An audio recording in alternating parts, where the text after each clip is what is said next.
जय Hind. Welcome to Education Bridge dear friends. जैसा कि आपके सामने एक कॉम्प्लेक्स मैथमेटिकल प्रॉब्लम है। आपका प्रॉब्लम कहता है कि एक ग्रामीण किसान के पास 81 गायें हैं और उन्होंने अपनी गायों को 1 से लेकर 81 तक की संख्याओं से क्रमबद्ध किया है, इस तरह से कि जिस गाय पर जो संख्या अंकित है वह गाय उतना ही लीटर दूध देती है। मीन्स अगर किसी गाय पर संख्या 5 अंकित है तो वह गाय 5 लीटर दूध देती है, और यदि किसी गाय पर संख्या 6 अंकित है तो वह गाय 6 लीटर दूध देती है। डियर फ्रेंड्स, प्रॉब्लम आप देख रहे हैं। अब ऐसा है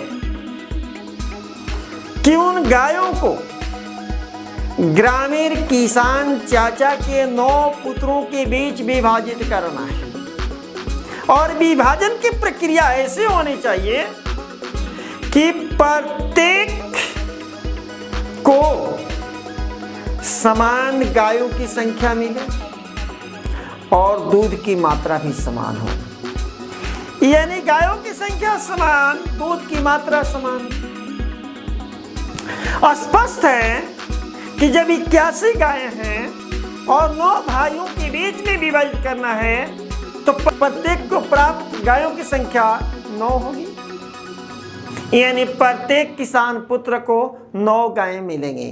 लेकिन कॉम्प्लेक्स मैथमेटिकल प्रॉब्लम यह है कि कितने नंबर की गाय किसको दी जाएगी, क्योंकि 81 नंबर की गाय 81 लीटर दूध देगी, 79 नंबर की गाय 79 लीटर दूध देगी, और 1 नंबर की गाय 1 लीटर दूध देगी। क्लियर है? दूध की मात्रा और गायों की संख्या एडजस्ट करना एक कॉम्प्लेक्स मैथमेटिकल प्रॉब्लम हो रहा है। बट आप घबराए नहीं, यह प्रॉब्लम बहुत ही आसान है, बहुत ही सरल है। एक नज़र देखते ही आप समझ जाएंगे कि इसका सॉल्यूशन कैसे होगा। तो आइए देखते हैं इस प्रॉब्लम को हम कैसे सॉल्व करते हैं। डियर फ्रेंड्स, तो इन गायों के विभाजन के लिए हम देखते हैं कि ग्रामीण किसान चाचा के 9 पुत्रों का नाम क्या है। मान लेते हैं कि उनका नाम है A, B, C, D, E। ई के बाद क्या होता है? देखिए ABCD भूल गए। ABCD E O F होता है, शायद मैं गलत नहीं हूं, तो F होता है GHI। तो ABCDEFGHI ये नाम हुआ। तो हमें यह देखना है कि किसान अंकल के पुत्र ए को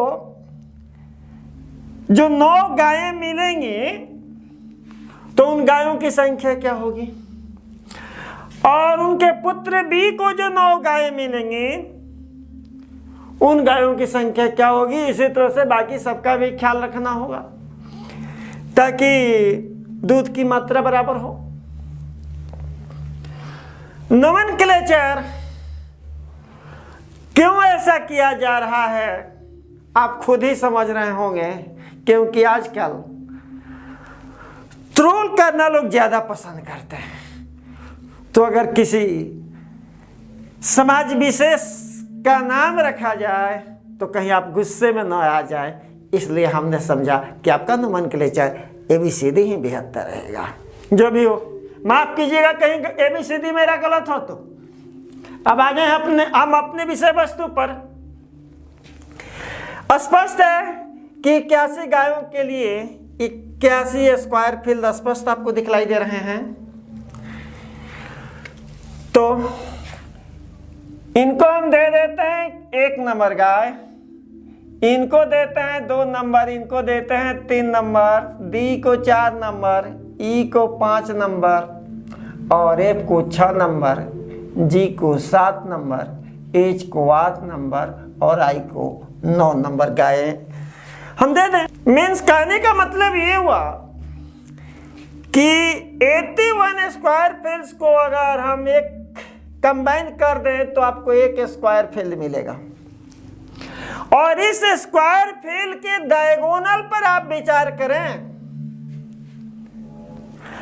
यानी डायगोनल पर स्थित स्क्वायर फील्ड को कंटिन्यूअसली 1 2 3 4 5 से लेकर 9 तक फुलफिल कर दें, और इसके बाद इसमें कोई खास तकनीक नहीं है।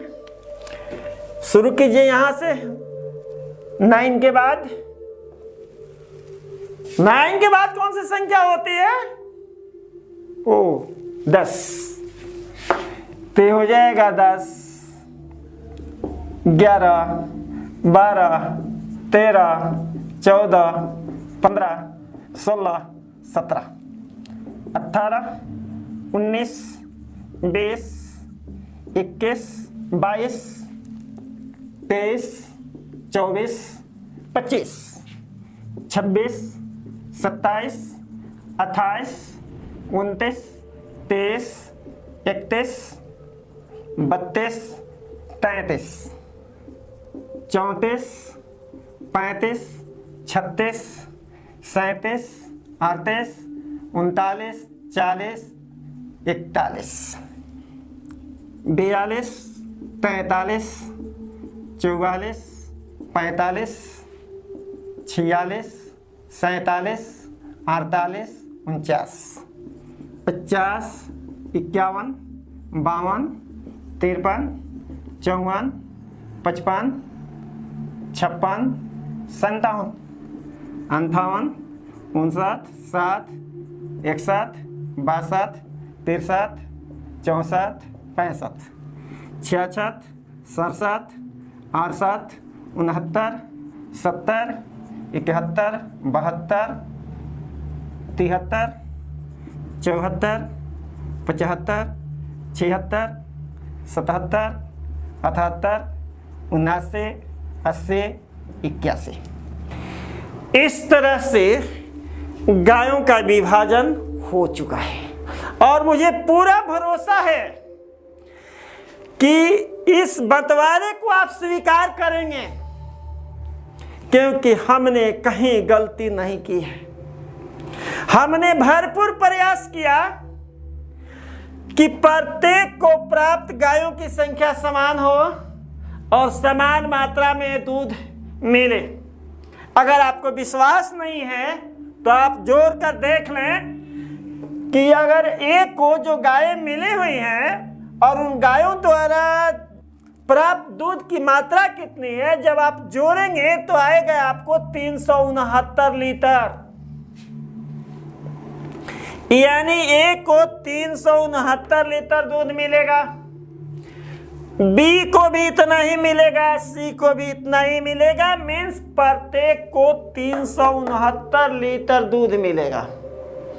तो अगर प्रत्येक को 369 लीटर दूध मिल रहा है, गायों की संख्या समान है, तो हम उम्मीद करते हैं कि यह विभाजन न्याय संगत होगा। उम्मीद है आपके लिए जो कॉम्प्लेक्स मैथमेटिकल प्रॉब्लम था वो कितना इजी है। कुछ नहीं करना, केवल डायगोनल स्क्वायर को भर दीजिए 1 से लेकर के 9 तक, और फिर सिस्टम से काउंटिंग कंप्लीट कर लीजिए 81 तक। मीन्स फ्रॉम 1 to 81 कैसे फुलफिल करना है आपने देखा, और विभाजन आसानी से हो जाता है। प्रत्येक को 369 लीटर दूध मिलेगा। पूरा भरोसा है, समझ गए होंगे। धन्यवाद।